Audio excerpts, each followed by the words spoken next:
ila kwa sababu umeona kuna mtu huyu, kuna watu hawa maisha yao yako hatarini, na wewe ukafanya maamuzi yanayo ama gharimu maisha yako, ama yanagharimu mali zako, ama yanagharimu talanta zako ulizoenda shule, ulienda ukasomea, una uzoefu, lakini unafanya sio kwamba wewe uje upewe baadaye, kuna kitu utafaidika. Never.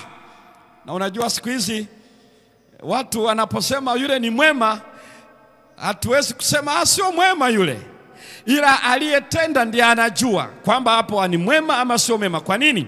Kwa sababu ikiwa ametenda ili apate mafao binafsi, apate sifa binafsi, apate malipo baadaye, huo sio wema unaotajwa kuwekeza katika somo hili kwa mujibu wa Biblia. Ni nini basi maana ya wema? Hii ndio sehemu ya pili. Naomba usikize vizuri kwa nini inahitaji kuwekeza, na kuwekeza ni swala la kujitolea. Sikiliza vizuri. Kujitolea kuna maanisha gharimu uhai kwa ajili ya wengine. Gharimu uhai kwa ajili ya wengine. Nini maana ya wema? Ninapenda niruhusu Biblia ieleze vizuri.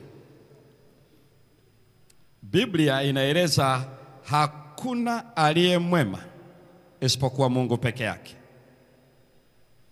Yesu alimjibu yule kijana, mwalimu mwema, nifanye nini?